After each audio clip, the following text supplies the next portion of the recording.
Let's have a little experiment today and mess around with the overtones by exchanging the fundamental in the overtone series. It is way simpler than you think, and it even sounds great. Don't miss the musical example at the end. Let's take whatever worked over the last few hundred years and let's add a very healthy dose of meter fairy dust on top so that it becomes something completely new. The audience might think that, at least. So of course, that's nothing else than an authentic cadence, like a 3 going to a 6, which is based on scale steps here. So you know the scale step theory.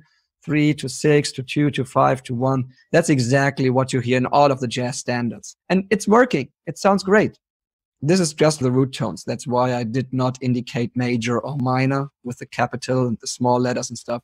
And of course, that's also the reason why the authentic cadences are stronger than the plagal ones. Because the overtone series pushes you into the authentic direction naturally. It's actually not the right way to go the plagal side, and that's why not so many people do it. But it still works, because authentic and plagal, again, are nothing else than reflections, one of the other. And this connects to negative harmony. You will see that these things, like the directions here, are related via reflection. Just for the fun, as I sat down here, let's do a little experiment right now, and that is... let's decouple our fundamental, our root tone, from the rest of the overtones, and let's see what happens. The next root tone next to C in the authentic direction, of course, right here, is the F root tone. So let's use the overtones from the C note, but instead let's use the F down there.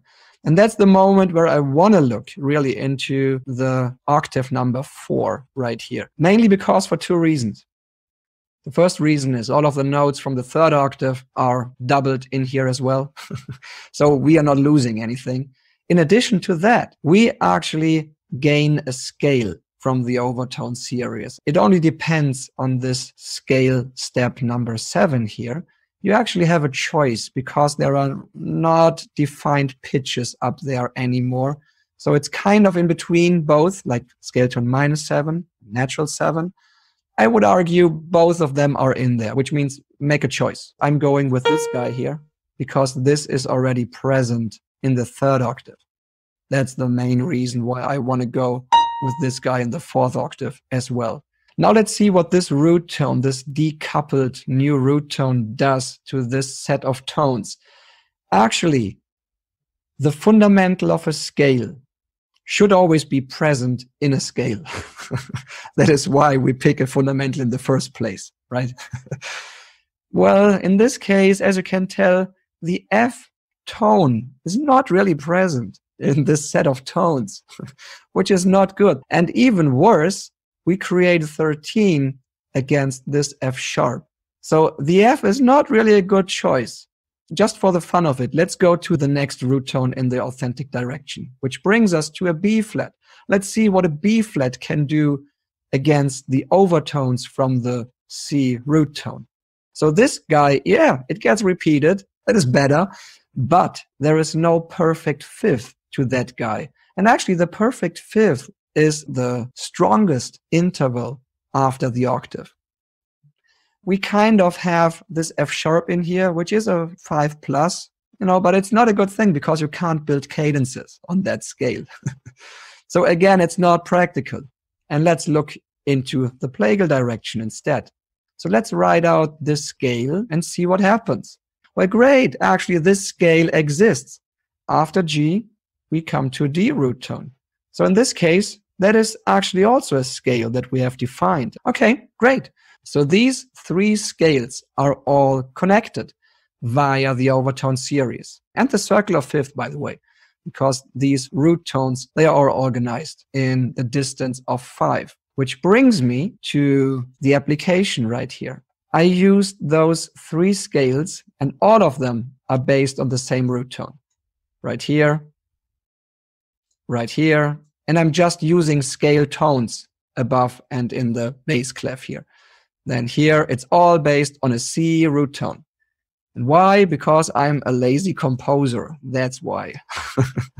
You could call it an efficient composer, because I don't want to spend all day long to write this 40-second piece here.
Most practical scale combinations is not part of any conventional music theory, but honestly, it should. That is why at the Music Interval Theory Academy we have a lot of materials based around that subject, since it is important and it leads to great results. So hopefully this was useful and valuable. If so, please hit the subscribe button and stay connected to the channel. This was Frank. See you the next time. Bye.